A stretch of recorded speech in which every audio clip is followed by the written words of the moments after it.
Welcome to our study on the School of Evangelism. This is session 3. Last time we were looking at a number of objections to volitional testing point number 1, which was the issue of God consciousness or God's existence. And I gave you a whole list of ungodly statements that get made when someone does not believe in the existence of God. So I want to take a look at each of those statements today. And then we'll talk about how to answer those in a brief way. And then I have a couple of other things I want to do. I want to give you one big example of an answer to show you an example of how you can go into the details of this. And I also want to talk to you a little bit about the creature, which I think is going to be a little bit exciting for us to look at in the midst of that today. Having said that, you have to know that we have an addendum to the notes that you're going to be looking at today. In today's lesson, you're going to see things that are in your notebooks, but you're also going to see some, you're going to hear some things that are not in those notebooks.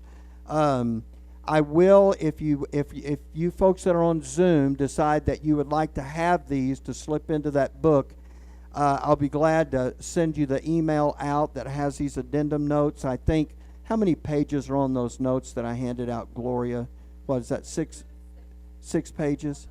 Okay, so 6 pages of notes that get added into that lesson there. So anyway, if you're interested in that, I'd be glad to send those out. You can let me know. Also, by the way, we're going to do 2 lessons today, and instead of doing the Q&A at the end, because I'd like to finish up this part of it and move on in this so we can move on in our presentation of the gospel of Christ. Okay, so now answers to volitional testing point number 1, the existence of God. And that first one says there is absolutely, for some reason we don't have, I'm used to, I don't know why, I've defaulted back to the old PowerPoint. I guess it's on there.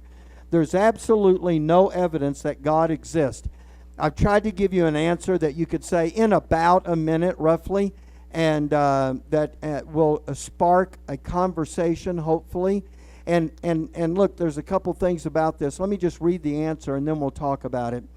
It is interesting that you would say that there's no evidence that God exists.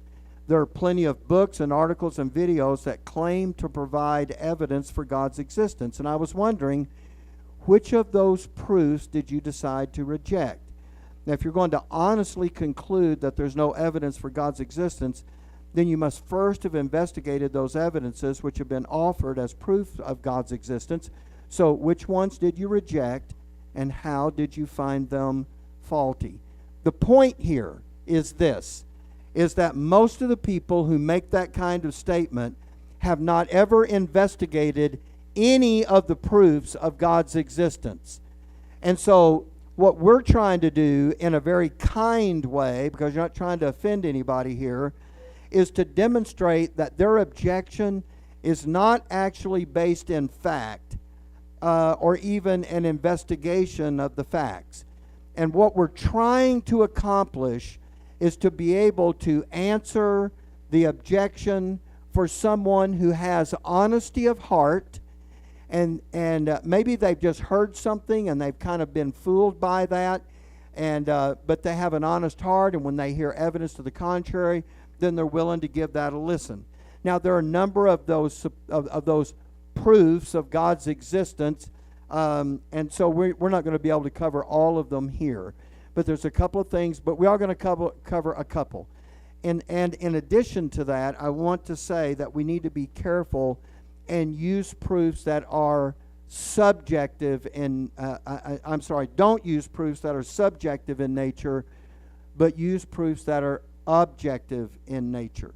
In other words, don't repeat stories that you have heard of how God has miraculously intervened into someone's life. It's important that our apologetics, let me put that word up for you for a moment just so you can get used to the terminology.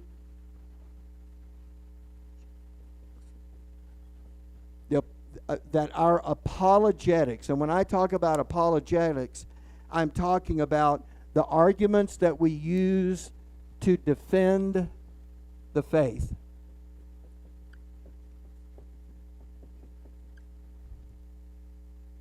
We have to make sure that our apologetics are just like our gospel message, that it lines up with Paul's doctrine and what God actually is doing in this dispensation of Gentile grace. Paul's proofs for the faith in the book of Romans are based in fact, not in his own opinion or his own preference. And that's really the difference. You have a chart in your notes that actually talks about the meaning of those two terms. It'd be good to acquaint yourself with that and get familiar. Now, there's a lot of things that can be pointed at and or offered as an objective proof of the existence of God. And one of those proofs, let me just talk about two here. One of those proofs has to do with the issue of complexity. Now, what I'm talking about when I say that is, even in the smallest observable parts of our world, there are things that indicate that these were created, intelligent design, and did not happen by accident. The second thing is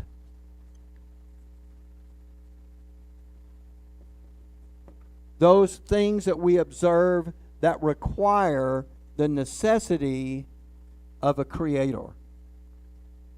And so, with those two things in mind, what I'd like to do is give you an illustration. Let's suppose that you're walking along a sand beach. And as you're walking along, let me use Gloria for instance. Let's suppose she's walking along on a sand beach, and she sees her name etched in big letters in the sand. What would you think, Gloria, if you were walking along on a sand beach and you saw Gloria inscribed in the sand in big letters? What would you think? I think someone else. All right, and how would you think that got there? Someone wrote it. Yeah, someone wrote it. It's pretty obvious, isn't it? Everybody would be thinking about it just that way. But look, what if someone looked at that and said, oh, no, this was all random and by chance? That sounds pretty iffy, doesn't it? In other words, if they were saying, oh, as the crabs scurried along and the seagulls landed and the wind blew and the waves came in, it just happened to do it in such a way that it happened to write those English letters of Gloria in the sand, and it just randomly happened by chance. Nobody ever thinks that. If it had said Gloria Harper, yeah, nobody would be thinking that was a random act of chance. Well, here's now this complexity argument. Let me just say it like this. There are many things that we observe that are much more complex than just having our name written in the sand. And yet, the atheist would want to say this is all just random and by chance. And so I just want you to see that really the amount of complexity that is behind that. A better illustration might be walking along and seeing a watch laying on the beach. And if you picked up that watch, would you say, look what has randomly assembled itself now by chance with lots of time? It just so happened that all of this came together in just this way. Barb? So we would have no problem looking at that and going, someone lost their watch. Or as Barbara said, a crab pulled it up on the beach. But it came off somewhere, and now there it is. But where did the watch come from? Did it assemble through time and chance? No. Someone made the watch. That's the second argument, the necessity of a creator. And so if you think about these kinds of things, and look, everything about you, even the smallest part, your DNA, your nervous system, your eyes, all of those kinds of things, even down to the single cell, has much more complexity than just finding your name written in the sand. Let me give you another example here of the necessity of a creator proof. In 1953, there were two men that were credited with discovering the double helix of DNA. One of those men, a British molecular biologist, his name was Francis Crick. He was also an atheist.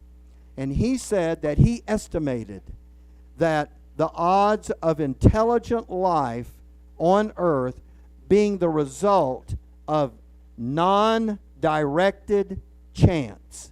Now I'm quoting him here.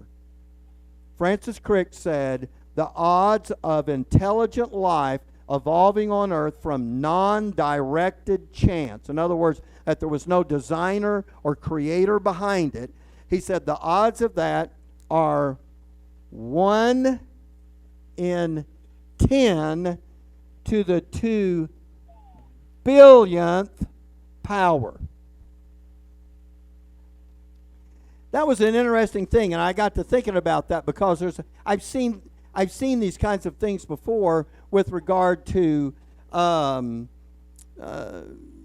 miracles in the Bible, the things that are recorded there, the prophecies about the Lord and things like that. I said miracles. What I meant to say is prophecies in the Bible coming true in just the way the Bible said. Those are not going to happen just by chance. It happen just the way the Bible says. So, and by the way, when you're talking about computing odds, that's not a number you just dream up in your head. There's actually a formula by which that takes place. Just like flipping a coin. If you flip a coin, what are the odds that it will come up either heads or tails? It's 1 in 2.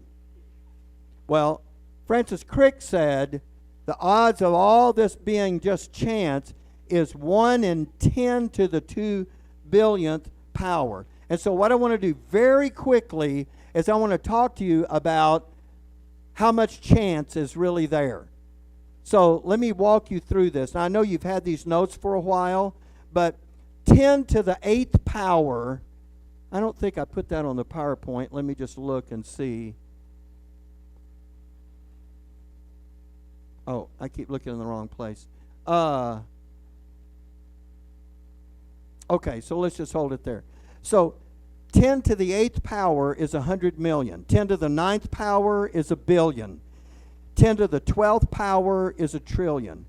And 10 to the 15th power is a quadrillion. Those of you that are listening, you know how those get written. 10 to the 15th power, 10 to the 8th power gets written just like that. 10 with a little 8 up above. That's 10 to the 8th power. Here's the thing I want you to recognize about 10 to the 8th power, is that it is larger than all the other power numbers combined which came before it. In other words, that's how much more everything is increasing. Does everybody understand? So I don't know that I put this on the, I didn't, so let me just leave that there and put this on the board. 10 to the first power is 10, right? I'm sorry, well, okay. So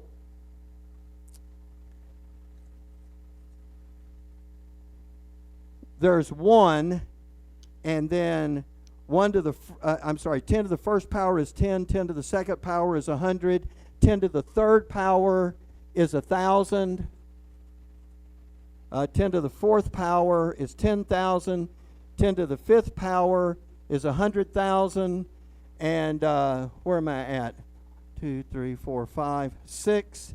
10 to the sixth power is 1,000,000, and 10 to the seventh power is 10 million. And if you add those up, what you have is 11,111,110. Okay, now what I'm trying to show you here is that 10 to the 8th power, we just looked at it here, 10 to the 8th power is not 11 million, it's 100 million. You know what that means? Every power is 9 times greater than all of the previous powers all added up together. It's a big jump. That's the point I'm trying to say. So when you go from 10 to the 7th power, that's just over 11 million. Now, I mean, the total of all of that, when you go to the 10 to the 8th power, Now you have 100 million. It's a big jump. So we're dealing in numbers that are way too big to write out. And so I just want you to see that every time you change in power, you're going up by a gargantuan scale. Now, there's a lot of things that we talk about because the numbers are too big, like in the human body. In the human body, you have 10 to the 27th power atoms. What does that mean? That means a 1 with 27 zeros behind it. Okay. Then, and I know that seems kind of wild, but scientists have actually determined that in the known observable universe, there is a number of atoms. And they say that it runs between 10 to the 78th power to 10 to the 82nd power. Now, because there's a jump in those powers, there's a lot of difference there. But they're saying there's that many atoms in the known observable universe. Okay. And so that number is, and I put it in your notes, it works out to be the big number, the 1 to the 82nd power, is 100,000 quadrillion vigintillion atoms. And so in this country, a vigintillion is 1 with 63 zeros behind it. But in Great Britain, it's 1 with 120 zeros behind it. But since we're here, we're going to talk about it from that standpoint. So what I need to do is I need to take you on a little trip, because once you get from the tens and the hundreds and the thousands, and then you get to the millions, now you're in that, what I call the Illion highway, because now it's all the Illions. And so I want to walk you through these Illions, because I kind of realize that these numbers are so big, we may not really realize how large they are. So here we are. So on the PowerPoint, you have a million. Let me talk to you about how big a million is. Now, a million is right at the threshold of what most people can really deal with. We understand what $1 million is, or we understand something like that. But once you get out beyond that, then it gets kind of hard to really realize how much it really is. We get hundreds and we get thousands, we get that. Million, probably we're more aware today than ever. But 1 million gallons of water, everybody knows what a gallon is. 1 million gallons of water would create a sphere, and I'm talking about just a big ball, okay, that would be 62 feet wide and 62 feet high. Let me give you an idea how big that is. This room is 60 feet across.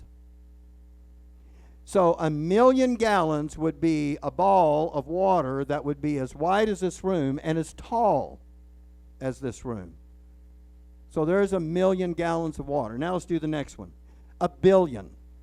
1 billion gallons of water would be, take that sphere, and now instead of it being as big as this room, it would be 623 feet across and 623 feet high.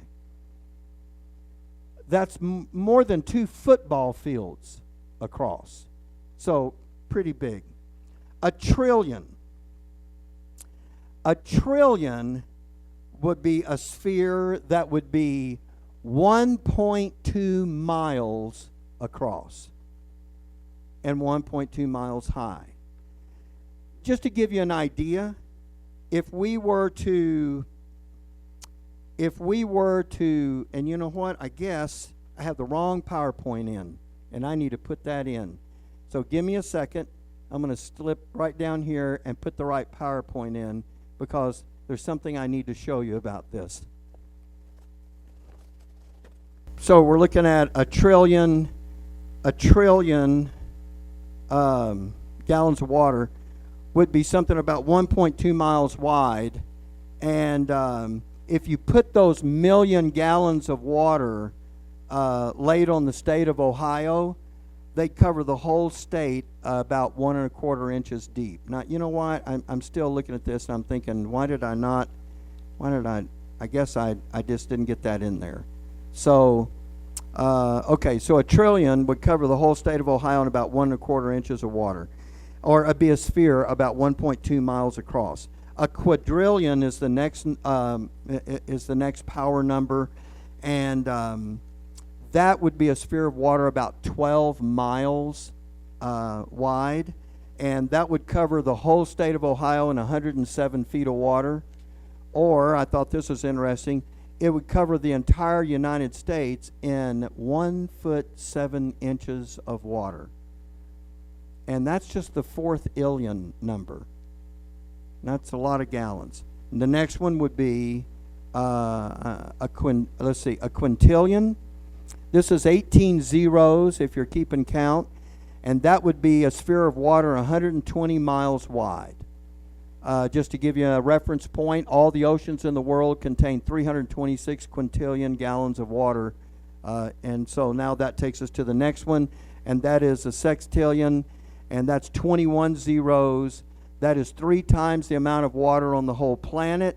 It would be a sphere over 1,100 miles wide and 1,100 miles high. Now we go to the next power number, and that is a septillion. And septillion has 24 zeros. That'd be a sphere that would be 11,000 miles wide. Let me tell you how big that is. A septillion, a sphere with septillion gallons of water in it would be 50% bigger than the Earth. So that's a big number, isn't it? That's a big number. So that's the one with 24 zeros. So what is that? That is 10 to the 24th power. That's all that is, the 24th power. That would create a body of water 50% bigger than the Earth. Here's the next one, an octillion.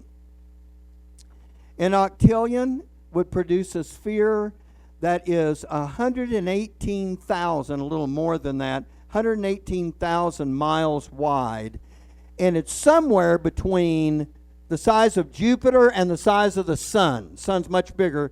Somewhere between those two, you'd have a sphere that big with an octillion gallons of water in it. The next one is a nonillion gallons. There's 30 zeros, and a nonillion gallons in a sphere, listen to this, would be 1.2 million miles wide. That is 50% bigger than the sun. That would be the size of a star that falls somewhere between the size of Alpha Centauri and the star Sirius in the constellation Canis Major. And now we come to the next one, which is a decillion. That's 33 zeros. And a decillion gallons of water in a sphere would be 11.8 million miles wide. Now that would dwarf our sun for sure. And kind of get rid of that if I can. That would dwarf our sun for sure. And that would be comparable, when you think about that, almost 12 million miles wide, that would be comparable to the largest star in the Albireo group. Now, everybody knows what that is, right? The Albireo group. Yeah. Let me talk to you about that, because this is the part where I wanted to talk to you about the creature just a little bit. The Albireo is a double star that is in the constellation of Cygnus the Swan. The largest star in Albireo is just over 13 million miles wide. And so at this point, let me step aside. When the Bible talks about, for instance, in the book of Job here, Job 38, Mazzaroth, it's talking about those 12 major constellations that form what we call the Zodiac. Now, don't panic. I'm not talking about astrology. I'm talking about astronomy. Everybody understands the difference, right? We don't use the stars to foretell our future, and they're not guiding what's happening in our lives. But let me tell you what God did do, that from the standpoint of looking at those stars on earth, and what he did is he put a story in the stars that described everything about the Messiah, from his birth to his coming back triumphantly and overcoming his enemies and setting up his kingdom. And that story is told. And if you look at that Mazzaroth illustration, it starts with Virgo, which is, of course, the virgin birth of the Messiah into the world. And then it follows it all the way back around to Leo, the lion of the tribe of Judah, who, as I was talking about, comes back to set up that kingdom. All those constellations in between are telling the story of the Messiah in the stars. And you can tell that not only from the pictures of those constellations, but the names of the stars and what those names mean. That's a very interesting study. I know some of you are familiar with that. So this is, now you have to understand that every major constellation, I told you that what this was, is this was the constellation Cygnus the Swan. And the Swan is not the major constellation. The major constellation is Aquarius. It's the waterman. And that is the picture of this one pouring out this water into the heavens. And that is a picture of the water of life being poured out upon the redeemed. There's a picture in these notes. Let me show it to you here. And if you can see that, I sure hope you can see that. The waterman is pouring out the water. The water is going through the heavens, and it's going right into Pisces, the fish, at the bottom there. And that is, Pisces is telling the part of the story of the living water received in fullness. Now, there's two more. By the way, you have this major constellation, and then what you have is you have decans. I know it kind of looks like deacons, but it's decans, and these decans complete the story of every constellation. So you have Aquarius as the major constellation, and then you have three decans that continue to tell the story. So you have Pisces, the fish, there's the living water received in fullness. You have Pegasus, the winged horse. That is the soon return of the Redeemer. And then you have Cygnus the Swan, and I love this because it is talking about the sure return of the Redeemer. Cygnus is one of the most recognizable constellations that's up there in the heavens, and it has some very prominent things there. One of those is the Northern Cross. And let me just show you a couple of these pictures here. First of all, there's the way the stars look when you look up. Can you see how that looks like a cross? And so when you put the picture of the swan on it, it looks like that. And so the primary star is Albireo. It has a radius that is almost 70 times that of our own sun. And the brightest star in this constellation is called Deneb. That's at the head of the cross or the tail of the swan. And Albireo is at the other end. Albireo is the base of the cross and the head of the swan. And as I was telling you before, Albireo is actually a double star. Now, in your notes, I am really sorry, the ones I handed out here, I think it cut two of your pictures off, didn't it? I don't know why when I was printing, but for some reason it pushed them back up onto the previous page. And is your next page blank of pictures altogether? I'm sorry. So I'll reprint that page and bring it for you, because this was the most exciting part. Because when you go outside and you look at the swan and you see Albireo, the best way to do that is with something with a 30 power, a 30x magnification.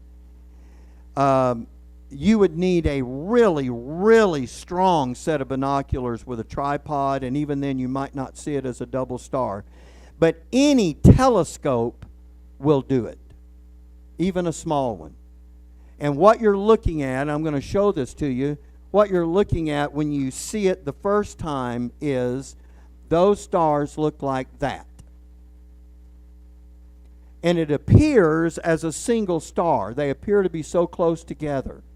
Now, somebody in the body of Christ is going to be out in Cygnus, out in the ages to come. Somebody is going to be working over there in that glorified body where the swan is. There's some wonderful things in that constellation. There's a double star. There's a quadruple star. There's some other things that are over there that make that a pretty exciting thing.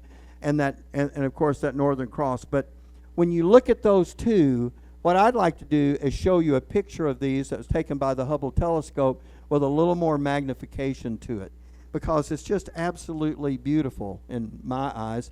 You have this beautiful gold star, and then you have that light blue star that is right beside it. And that's Albireo. That's the star that is about the largest of those two. Remember I said the Albireo group? That's the larger of those two stars is about 13 million miles across. That's awfully big. And what I wanted to do is I wanted us to get back to talking about what that is. So why and a decillion gallons of water would be a sphere about the size of Albireo. And so now what I want to do, I don't want to get too caught up in the numbers, but instead of following each new illion, I want to jump. I want to make 2 more jumps, and then we'll be done with that. The first thing is, now remember, this decillion, we're now going to jump from 33 zeros to 48. So we'll be making a big jump in numbers here. But when we make that jump to 48, that is a quindecillion. That's one with 48 zeros behind it. That sphere, if it was in gallons of water, would be 500 times larger than the largest star we know of anywhere in the universe. This would be huge. And just to give you an idea, if you took our sun and you talked about the orbits of the planets around our sun, let's take this all the way out here to Pluto. A quadrillion gallons of water, if you put the middle of it here, would go out further than Pluto, listen, 260 times. It'd be unbelievable how big that number is. Think about 1 gallon of water and how many you have now in a quadrillion. And now I'm going to make one more jump. And this last one is to a vigintillion. There's the one with 82 zeros. Now, how big is that? That would make a sphere of water that is approximately 20 light years across.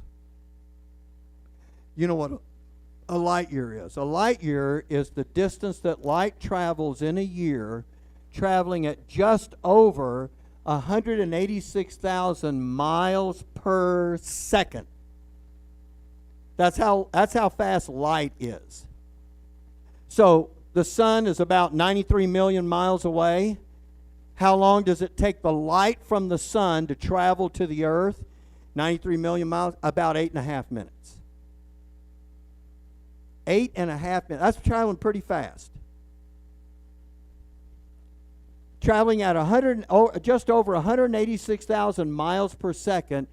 Every second, this sphere that has 1 vigintillion gallons of water in it, it would take you, traveling at over 186,000 miles a second, take you 20 years to get across it.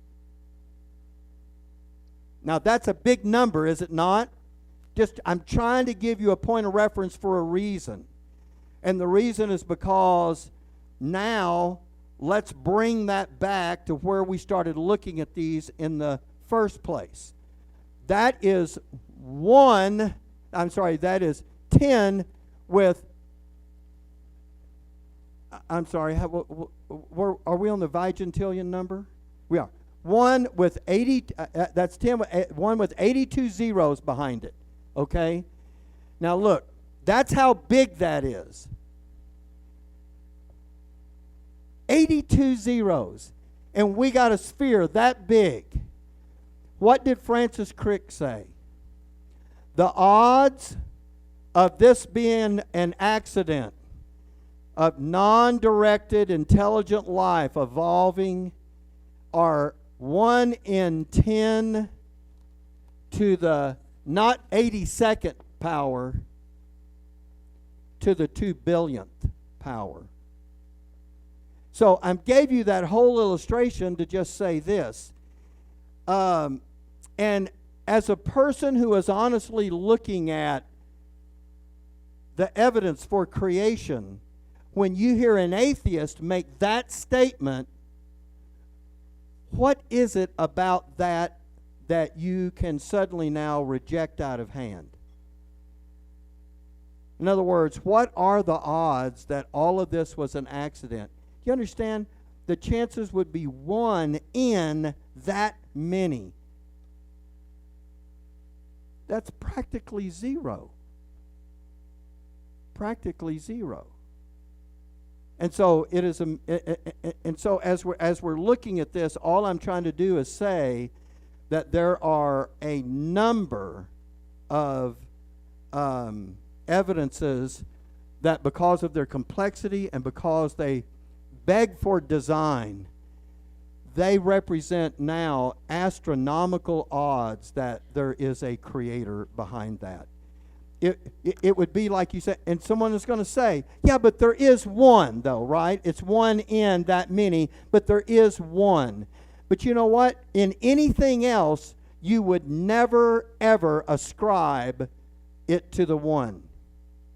If you found these keys laying out in the dirt, you would never say, look what evolved over time.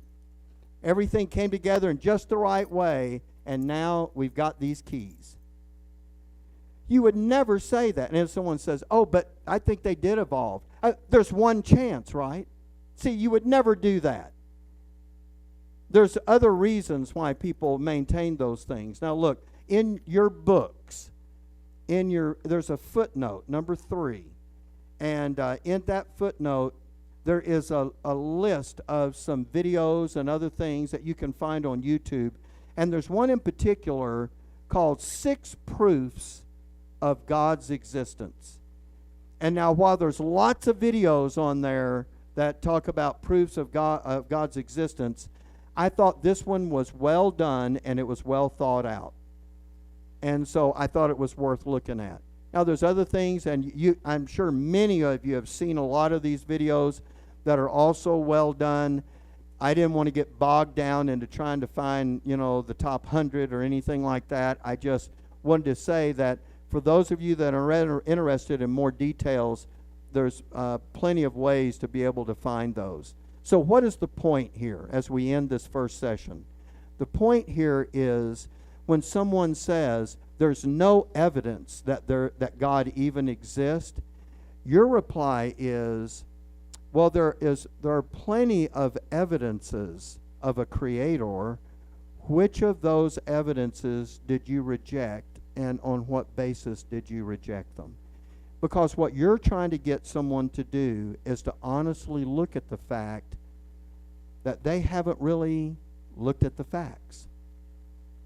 And if someone has honesty of heart, they would be willing to do that.